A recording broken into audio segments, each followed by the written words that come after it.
Estamos de volta com mais uma live do canal Teologia Liberada aqui no meu perfil. Dou bem-vindo a todos. Vamos aguardar que os nossos contatos estejam online.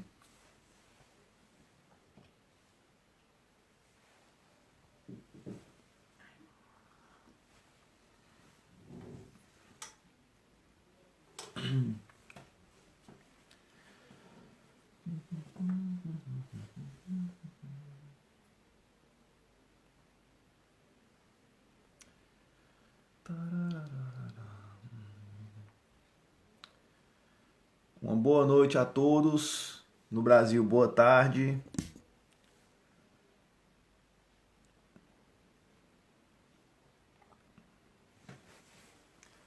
Já estamos nos inícios dessa nossa live de hoje e daremos continuidade ao nosso percurso de reconstrução da última semana do ministério de Jesus Cristo neste mundo. E conforme a tradição cristã, hoje é quinta-feira, né? Hoje é o dia da última ceia do Senhor Jesus Cristo e a instituição da nova aliança. Alguns contatos já estão entrando, estão acessando. Grande Bruno, Deus te abençoe, pastorzão. Não, mas é o Bruno Macedo, não.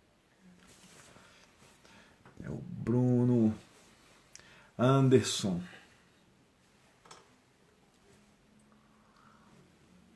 Vocês que estão online, pessoal, espero que vocês tenham tido um ótimo dia, tá bom? Uma boa tarde, espero que esteja tudo bem com vocês.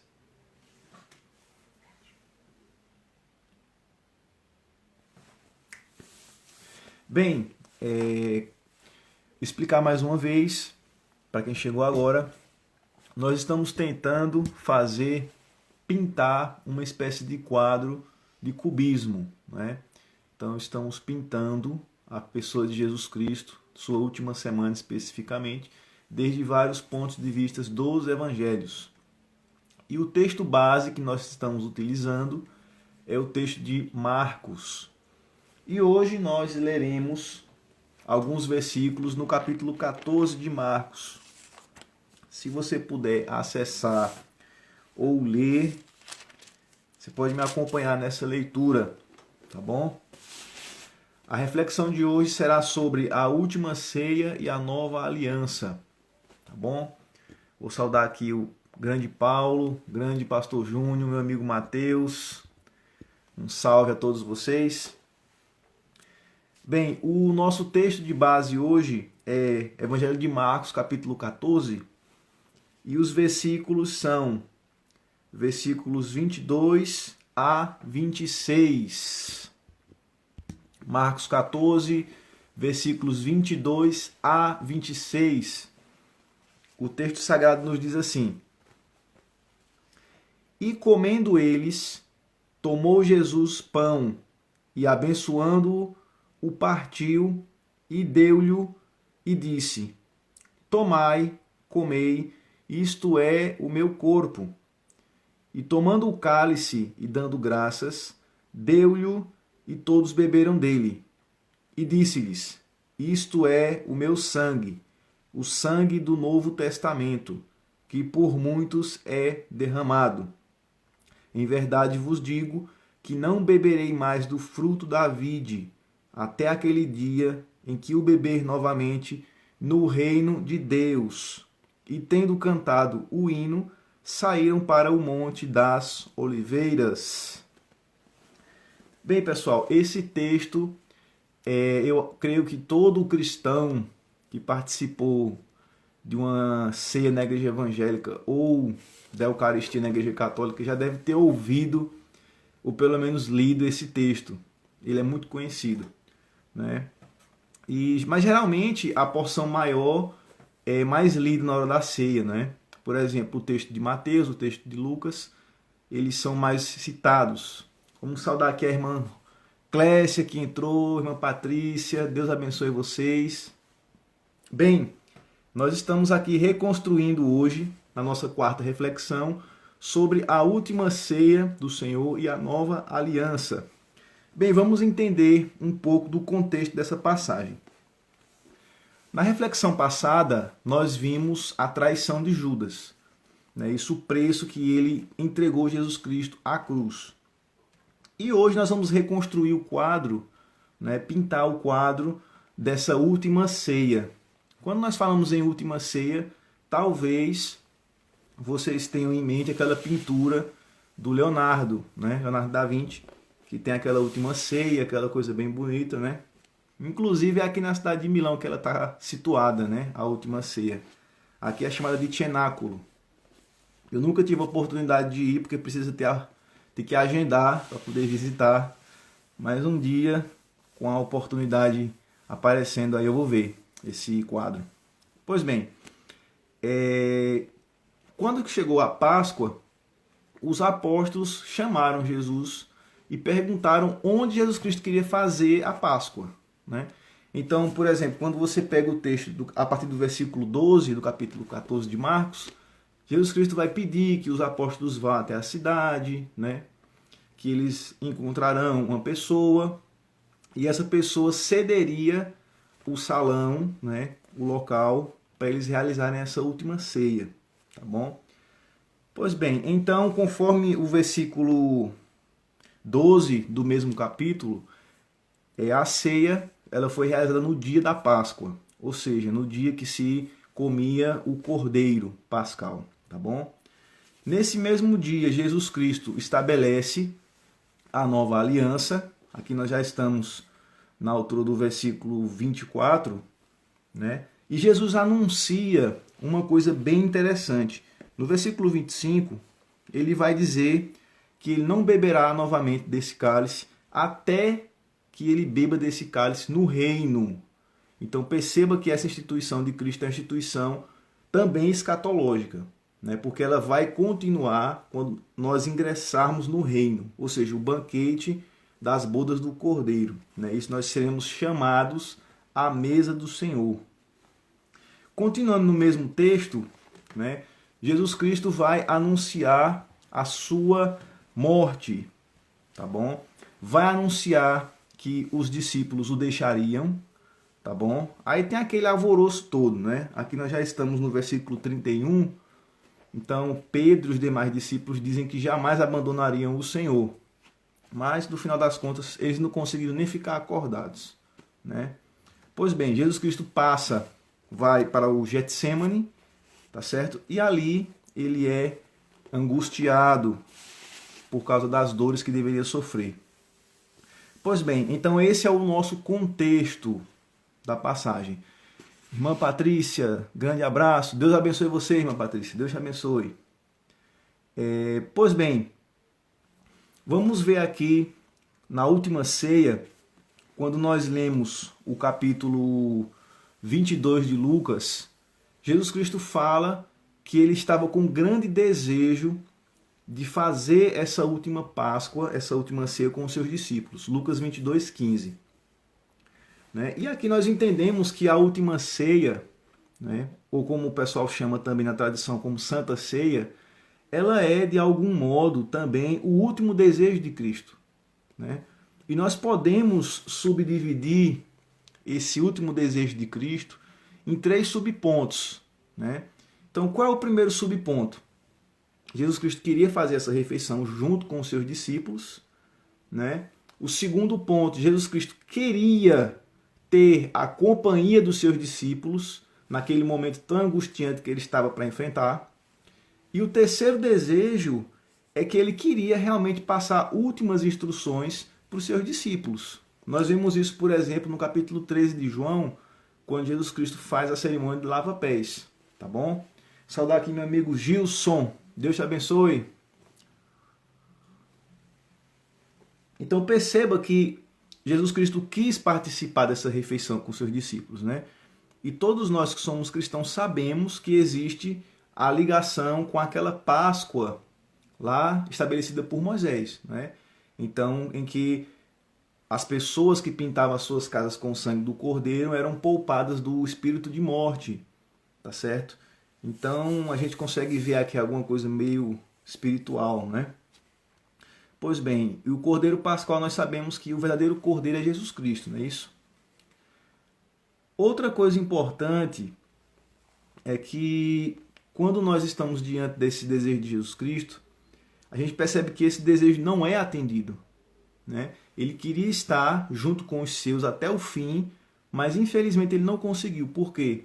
Quando nós vamos para Marcos 14:37, perceba que os apóstolos não foram capazes nem de vigiar 1 hora em oração com Jesus Cristo. Não é isso? Então eles abandonaram Jesus Cristo. Eles tinham coisas mais importantes para fazer, como dormir, por exemplo. Não é isso?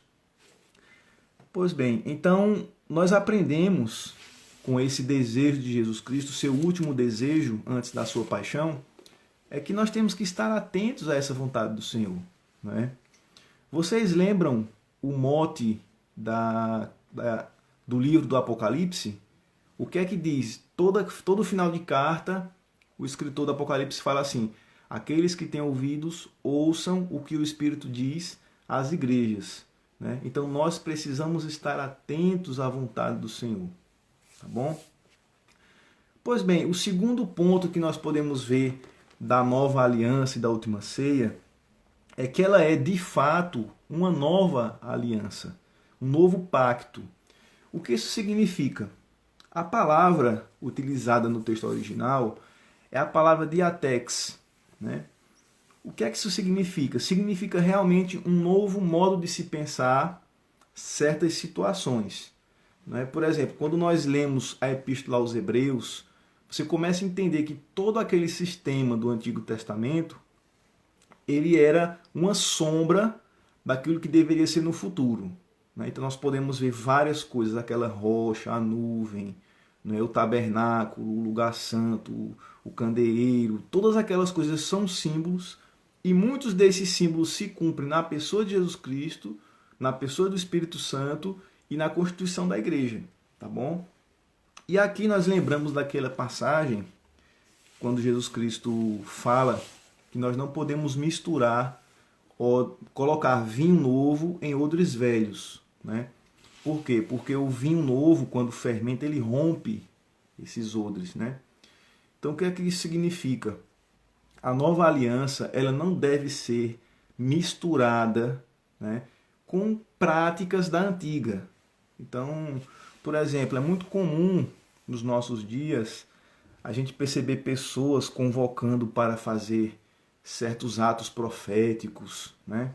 Pessoas convocando para fazer situações solenes, né? Convocações solenes, certos sacrifícios, né? Então, certos atos simbólicos que estão mais voltados para o Antigo Testamento, né? Então eu lembro um tempo que todo evento evangélico no Brasil, antes de começar, eles tinham que tocar um chofar. Não sei se vocês lembram desse tempo, mas não é tão distante, é 2003, 2004. Agora eu nem sei mais se existe esse negócio. Então, por quê? Então, qualquer coisa que acontecia, se metia uma coisa no óleo para ungir, né? Ungia bandeira, ungia pessoa com óleo, ungia... fazia um monte de coisa. Então, o que é que isso significa? Que a nova aliança, ela não é mais pautada em cima de ritos, em cima de sacrifícios. A nova aliança, ela é pautada no sacrifício, sim, mas o sacrifício chamado culto racional. Percebe? Então, aqui nós temos uma coisa bem interessante. É que quando Paulo fala do culto racional, a palavra que aparece no original ali é a palavra logikon. Né? Então, o culto do crente hoje não tem que ser um culto que você tem que sentir. Eu tenho um azar incrível de encontrar gente boba, gente abestalhada na minha frente. Então, gente que fala certas coisas assim: ah, se eu for pro culto e se eu não me arrepiar, esse culto não é bom, né? Ah, culto tem que ter fogo, não sei o quê. Então, assim, culto tem que ter coisas misteriosas, né? Ou então o contrário, né? Culto tem que ser frio, culto tem que ter... E as pessoas esquecem que o culto ele tem que ser racional. Ou seja, você precisa compreender aquilo que você está fazendo. E o cálice da nova aliança, ele apresenta isso. O que é que Cristo está dizendo? Olha, isto é o meu corpo, isto é o meu sangue dado por vocês. Então, a nova aliança, ela não é uma aliança de mandamentos, de rituais, de coisas desse jeito. A nova aliança é a fé exercida na pessoa de Jesus Cristo. A fé exercida no seu sacrifício suficiente para nos perdoar os pecados e dar uma nova vida. Então, essa é o caminho, esse é o caminho da nova aliança. Percebe? Só que, infelizmente, as pessoas, talvez por vaidade ou por querer realmente colocar coisas novas, coisas emocionantes, eles vão introduzindo certas práticas que não tem nada a ver com o Evangelho, né? Então, e outra coisa, você perceba que a ceia de Jesus Cristo foi ultra restrita, né? Então, só para membros locais. Deixa eu ver aqui uma coisa. Paulo escreveu práticas místicas. Paulo, infelizmente, as pessoas esquecem que o sacrifício de Cristo é suficiente, né? E que o Evangelho, como dizia aquele livro, é uma coisa simples, né? O Evangelho não é essa coisa toda de mistério que nunca é revelado, né? E a Bíblia diz que o maior mistério é Cristo sendo pregado, né? É o ministério de reconciliação dos gentios, o ministério de reconciliação do mundo, né? Pois bem, então aqui nós percebemos que a nova aliança, ela não tolera aquela rigidez da antiga aliança, né? De observação de dias, observação de festas, de preceitos alimentares e etc. A nova aliança, ela supera tudo isso, porque ela é feita não com sangue de bodes, né, como diz lá em Hebreus, mas o sangue do próprio Cristo, o Cordeiro Pascal perfeito. Bem, pessoal, então, sabendo o que significa essa palavra nova aliança, então aqui o próprio Hebreus diz isso, né? Que se ele fala nova, ele tornou antiquada a primeira. Tá certo? Logicamente, nós não estamos dizendo que tem coisa no Antigo Testamento que a gente não precisa observar. Tem muita coisa que está no Antigo Testamento que é reformulado, né? É confirmado na pessoa de Jesus Cristo. E Jesus Cristo reafirma essas coisas. Porém, tudo Cristo resume em duas coisas: amor a Deus e amor ao próximo. Esses são os maiores mandamentos. E contra essas coisas não há lei. Não é assim que a palavra de Deus nos diz? Pois bem, minha irmã Ilde entrou, uma saudação. Então percebam outra coisa interessante. Quando nós olhamos para a última ceia, nós percebemos que durante 2000 anos de igreja, várias concepções foram feitas, várias considerações sobre a ceia, né? Então a primeira delas, e mais clássica, veja só, pessoal, deixa eu clarificar bem uma coisa. Eu vou passar aqui os pontos de vista das interpretações das correntes teológicas, tá bom? Eu não quero entrar em mérito de dizer que uma é mais correta do que a outra, tá bom? Porque assim, às vezes tem uma pessoa que é presbiteriana, tem uma pessoa que é católica, tem uma pessoa que é batista. Então, para não ofender ninguém, eu só vou passar as interpretações, tá certo? Então, respeitando a interpretação de cada um.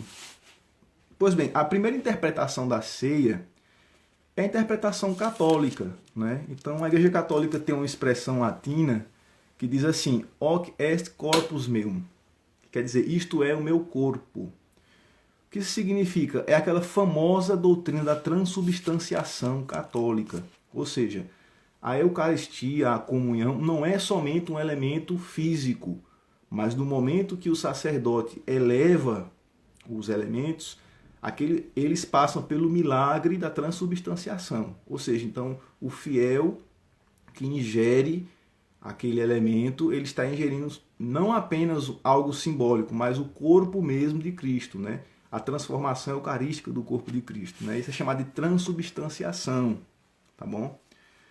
Quando nós vamos para a visão protestante, nós temos uma coisa chamada consubstanciação, não é? Ou seja, que não é o corpo realmente de Cristo, mas existe uma presença nesse corpo, né? E aqui eu vou abrir um parêntese, que, por exemplo, algumas igrejas protestantes evangélicas, como luteranos, anglicanos, né, eles acreditam que existem sacramentos, tá bom? Já outras denominações mais recentes, como os batistas, pentecostais, etc., eles acreditam mais na questão do memorial, né? É muito comum você encontrar igrejas evangélicas que tem aquela mesa na frente e tem escrito em memória de mim, tá bom? Igrejas que aceitam a ceia como um memorial. Pois bem, a igreja luterana, ela vai falar o seguinte, que há na ceia do Senhor uma misteriosa e miraculosa presença real da pessoa completa de Cristo, corpo e sangue, nos elementos, sob eles e junto deles. O que isso quer dizer? Que Lutero, ele tem uma interpretação um pouco próxima da interpretação católica, né? Com diferença que ele não diz que realmente é o corpo de Cristo, mas que ali está presente o corpo de Cristo espiritualmente. Já o outro reformador chamado Zwinglio nega essa presença corporal, tá certo? Mas ele não nega que Cristo estava presente espiritualmente nos elementos, tá certo? Então essa visão, ela é muito próxima da visão batista, tá bom? A visão de Calvino é uma visão um pouco tanto embaralhada, porque Calvino escreve tanta coisa, né? E às vezes ele não é muito objetivo naquilo que ele escreve. Ele escreve artigos gigantescos, então para você entender uma linha de pensamento dele, você precisa ler às vezes 20, 30 páginas. Mas o Dr. Rod, ele resume o pensamento calvinista da seguinte forma, que as virtudes e os efeitos do sacrifício do corpo redentor de Cristo, presentes no sacramento e neste, são comunicados ao participante digno pelo poder do Espírito Santo, que utiliza o sacramento como seu instrumento, segundo sua vontade soberana. O que isso significa? Que você participar do corpo de Cristo, você também recebe graça, porque o Espírito Santo, ele vai outorgar graça na participação desse sacramento. Pois bem, isso é uma coisa muito comum, né? Porque, por exemplo, Calvino, ele encara a igreja como a nossa mãe. E a nossa mãe nos dá alimento. Então, o verdadeiro alimento espiritual é a palavra e a participação na ceia do Senhor, não é isso? E por fim, a Confissão Anglicana dos 30 artigos de 1500 e... Vou até dar uma olhadinha aqui. 1500 e... Perdi a página, desculpa, gente. 1563. Vai dizer o seguinte, que é uma espécie de banquete espiritual celeste, não é isso? Então, a igreja anglicana também está próxima da igreja católica e da igreja luterana, tá bom? Eu tirei essas informações desse livro chamado Sola Gratia, os textos essenciais da Reforma Protestante. Esse livro aqui, tá bom? Então, esse livro tem todas as confissões de fé dos protestantes, tá certo? E as informações católicas eu tirei da Enciclopédia Católica. Pois bem, qual foi o objetivo de eu explicar para vocês esses pontos de vista sobre a ceia e sobre a Eucaristia, né? Pelo seguinte, eu tenho acompanhado algumas coisas pela internet que, assim, que me deixam um pouco preocupado, né? E também me deixam, assim, refletindo sobre aquilo que está acontecendo com as pessoas, né? Pois bem, essa semana eu vi uma coisa que eu estou chamando de batismo e ceia Wi-Fi. O que é que isso significa? Eu recebi uma imagem de um pastor, não sei de qual denominação, que ele está batizando via Skype ou Zoom, não sei qual é o programa, mas através de videoconferência uma pessoa. A pessoa lá do outro lado mergulha lá numa piscina, sai, então está batizado, né? E também eu tenho presenciado muitas igrejas realizando a ceia online. Ou seja, então o pastor pega o cálice aqui, diz, olha, esse aqui é o cálice, esse aqui é o pão. A pessoa lá na casa dela pega o cálicezinho, pega o pão e come e toma a ceia. Para a gente entender isso, nós precisamos entender uma coisa. Quando nós falamos de ministério da igreja, nós estamos falando de pessoas que são reconhecidamente ministros da igreja, tá certo? que passaram pelo reconhecimento da igreja e que foram impostas as mãos sobre essas pessoas, né? Então, o único dom, né, que é passado mediante a imposição de mãos é o dom apostólico, não é isso? Ou seja, é aquela autoridade conferida para você poder realizar um batismo, você poder realizar uma ceia, a Eucaristia, não é? Então, essa é uma coisa que qualquer pessoa, todos os crentes não têm isso, porque não são todos os crentes que são ordenados, né? Então, desculpa falar, é uma somente interpretação, não estou julgando quem faz isso de herege ou de apóstata, longe de mim, mas na minha humilde observação, não é possível você fazer uma ceia, um batismo de fato, sem a presença de um ministro ordenado. Por quê? Pelo seguinte, vamos colocar aqui uma imagem. Imagine se nessa pandemia nós temos pessoas que começam a se casar. Peraí, quem é que é autorizado pela sociedade, pela igreja, para casar alguém? Né? É todo mundo que pode casar outra pessoa? Não. Então, da mesma forma, os sacramentos, os memoriais da igreja, eles não podem ser feitos, realizados, efetivados sem a presença de um ministro. Percebe? Então esse negócio aí de fazer batismo através de videoconferência, fazer ceia do Senhor através de videoconferência, isso não é interessante. Assim, é uma coisa significativa? É. Porém, nós estamos vivendo um momento que nós não podemos fazer o ajuntamento, nós não podemos fazer o culto, fazer a missa, né? Então, assim, a nossa celebração, nós não podemos estar juntos e sem a presença de um ministro, não tem como você fazer a ceia, né? A não ser que nós adotemos, por exemplo, uma prática que é muito comum em algumas igrejas pentecostais, de quê? De que o pastor faz a ceia e um diácono pega aqueles elementos e leva até a casa dos irmãos. Então, se você realmente quer participar da ceia do Senhor, então faça isso. Prepare a ceia e mande os diáconos entregar aos membros da sua igreja. Se você faz tanta questão de realmente fazer a ceia. Porque nós estamos vivendo um momento de jejum. Ou seja, se nós não estamos em comunhão plena, fisicamente, no culto, no ajuntamento solene, então nós não podemos fazer a ceia. Porque a ceia representa o quê? Representa o ajuntamento dos crentes, aquelas pessoas que comeram pela fé o corpo e beberam o sangue de Cristo, confessando como o único e suficiente Salvador. Né? Quando nós vamos para João 6, o que é que Jesus Cristo diz? Que o meu corpo é o pão verdadeiro. Eu sou o pão vivo que desce do céu. Ou seja, nós comemos pela fé desse pão que sacia a nossa sede espiritual. Não é isso? Então nós precisamos evitar esses modismos tolos, né? Então, assim, evitar esse tipo de coisa, porque parece muitas vezes que a gente quer dar de comer às pessoas, né? E a gente está desperdiçando coisas sagradas, né? O que é que Jesus Cristo nos ensinou? Nós não podemos dar, logicamente, esse é um outro contexto, mas nós não podemos dar, né, lançar pérolas aos porcos. Né? Então, a coisa sagrada, ela vai gerida, ela vai administrada de forma séria. Né? Então não é a coisa sagrada, não é aquele meme que girou na internet ano passado do carinha lá com um carro de revólver, né? Ó, revólver para todo mundo, querendo vender revólver para todo mundo no carro, como se fosse o carro do ovo.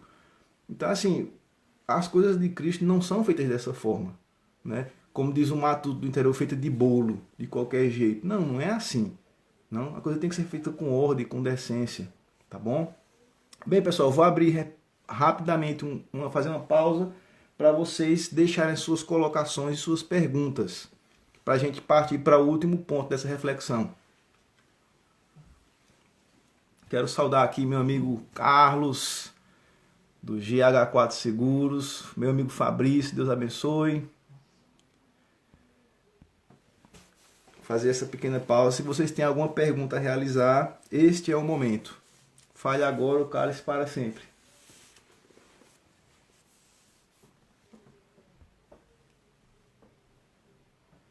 Bem, pessoal, já que vocês não têm nenhuma pergunta, eu vou passar para o último ponto da reflexão, tá bom? Pois bem, No Evangelho de Marcos, capítulo 14, versículo 31, veja o que o texto afirma. Mas Pedro disse com mais veemência: ainda que seja necessário morrer contigo, de modo nenhum te negarei. E da mesma maneira diziam todos também. O que acontece? Quando Jesus Cristo predisse a sua morte, quando ele falou que deveria morrer e que ficaria só, Pedro é um cara que ele era muito tempestivo, né? Ele era muito surtado, qualquer coisinha Pedro explodia, né? E assim, quando Pedro ouve essa palavra, Pedro fica como se fosse uma espécie de... ele se sente ofendido, né? Por exemplo, vocês lembram quando Jesus Cristo lavou os pés do discípulo? Quando ele pegou a bacia e começou a lavar os pés, Pedro, em mim o Senhor jamais vai lavar os pés, né? Ou seja, então perceba que Pedro ele é muito humano, ele é muito, né, espontâneo, ele não pensa para falar, ele fala de qualquer forma. Isso mesmo, Júnior. É interessante nós observarmos isso, né? É o momento de fazer jejum, né? É o momento de lamentar, prantear e refazer a vida espiritual. Não é o momento de fazer ceia. Então vamos lá. Esses apóstolos que afirmaram com tanta veemência que jamais abandonariam Cristo, imediatamente após isso, o texto fala que Jesus Cristo vai para o Getsemane, certo? Lá no Getsemane, é interessante lembrar o seguinte, que o texto vai dizer, lá em Marcos, capítulo 14, versículos a partir do 33, né? O texto vai dizer o seguinte, vai dizer que Jesus Cristo começou a, veja só, versículo 33, começou a ter pavor e a angustiar-se. Perceba, eu pesquisei no original e está dizendo o seguinte, que Jesus Cristo teve espanto e começou a se agitar, começou a ficar preocupado. Ou seja, Jesus Cristo estava vendo o que estava para lhe acontecer, né? Então, ele como 100% homem verdadeiro, então ele começou a ter aquelas emoções, né? Como qualquer outra pessoa sentiria. E no momento que ele mais precisou da companhia dos seus amigos, do apoio, do amparo, do ombro, o que é que esses amigos fizeram? Todo mundo dormindo. Ou seja, Jesus Cristo lá chorando, lágrimas de sangue, apavorado, angustiado, espantado, com pavor. E o texto diz o quê? Olha só. E chegando, achou-os dormindo. Não é isso? Ou seja, o homem que acabou de afirmar que ia inclusive para a morte com Cristo, no momento que Jesus Cristo mais precisa dele, no apoio dessa pressão psicológica, Pedro estava simplesmente fazendo uma coisa mais importante, que era dormir, né?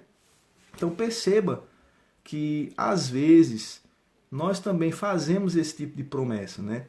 Então nós fazemos, é muito comum no final do ano, né? A gente vai virar de dezembro para janeiro, a gente fazer aqueles votos absurdos que ninguém nunca cumpre, né? Ah, eu vou emagrecer, eu vou ler a Bíblia todo esse ano, eu vou sair das dívidas, né? Eu vou ser uma pessoa mais fiel, eu vou dar mais atenção. Então, veja só, mediante a nova aliança de Jesus Cristo, não é mais tempo da gente ficar com essa tolice de ficar fazendo promessas falsas, né? Eu acredito que quando a gente fica fazendo aqueles nossos votos, aquelas nossas orações, de dizer, olha, Senhor, se o Senhor me der esse livramento, se o Senhor me abençoar, eu nunca mais vou fazer isso, né? Então, assim, eu acho que Jesus Cristo ri da nossa cara. Ele diz, coitado, eu vejo o que esse cara está fazendo, o que ele pensa, seu futuro. Então, assim, nós precisamos deixar disso, porque a Bíblia chama isso de um homem de ânimo dobre, né? Então, veja só, uma outra coisa interessante é que esses discípulos, eles abandonam Jesus, né? E vamos voltar lá para o nosso primeiro ponto da reflexão. Qual era o desejo de Jesus? Cear junto com seus discípulos, estar junto com seus discípulos para passar por essa angústia e ensinar eles as últimas lições. Então, para começar, Judas estragou a ceia, né? No sentido de que ele não ficou até o fim, foi embora, traiu Jesus Cristo. os outros começaram a realizar falsas promessas. Jesus Cristo começa a passar pela aflição, ninguém ajuda ele, ninguém ampara ele, né?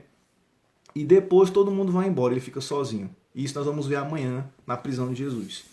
Então veja só, às vezes nós esquecemos que as coisas mais importantes da nossa vida, daqui a um pouco de tempo, elas nunca mais vão acontecer, né? Então, vocês lembram daquela música, eu acho que é de Titãs, a música Epitáfio, né? Então, eu deveria ter chorado mais, ter abraçado mais e tal. Então, eu comecei a aprender isso quando eu vi meu avô pela última vez, né? Então, eu lembro que era mais ou menos umas 5, 6 horas da manhã, eu estava indo para o Recife para pegar o voo, para voltar para a Itália. E meu avô me abraçou. Então, tipo assim, meu avô era uma pessoa muito dura, uma pessoa muito, né, rígida, muito sério, muito homão, né? E eu abracei ele, dei um beijo e fui embora. Aí quando eu tava indo para a porta, aí ele levantou da cama e disse: "Meu filho, me abraça de novo". Aí eu abracei e foi a única vez que eu vi meu avô chorar, né? E eu também, logicamente, chorei igual manteiga derretida junto com ele.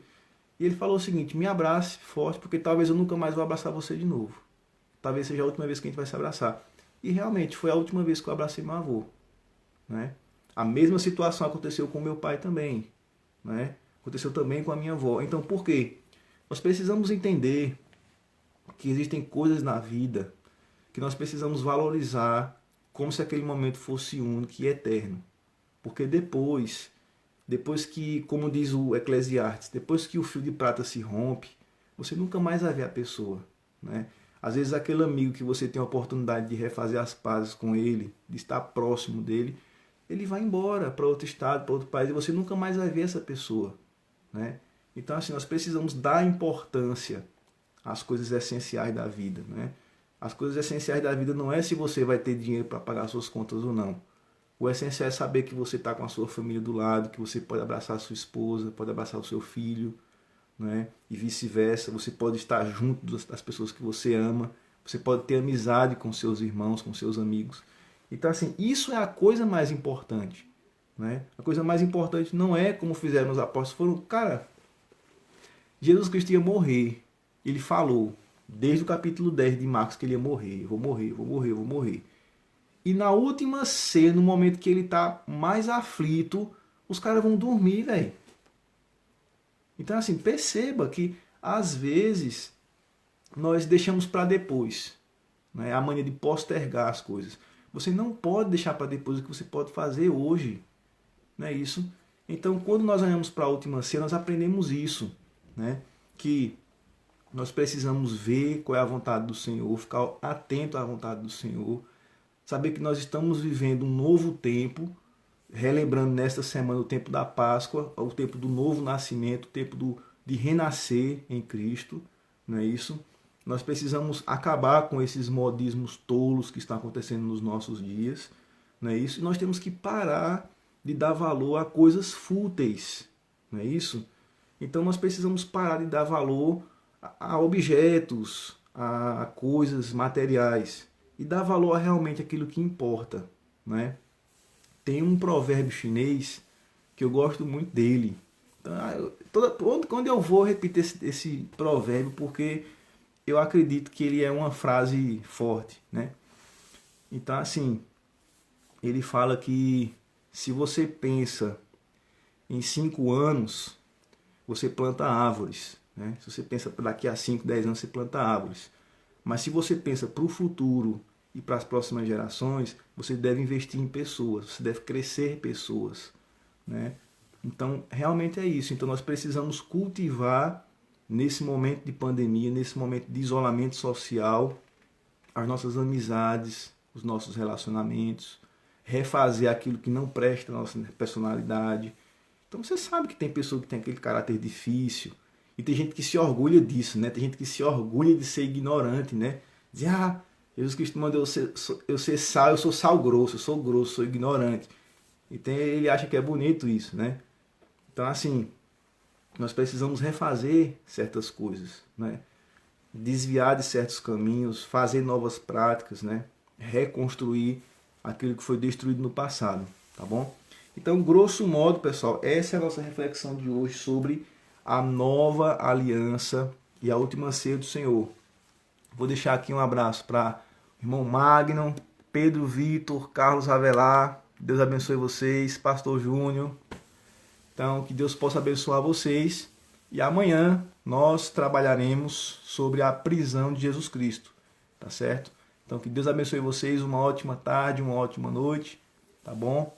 Então, nos vemos amanhã nesse mesmo horário aqui no Instagram, com mais uma reflexão, construindo esse nosso quadro de reflexões sobre a Semana Santa, a Semana da Paixão.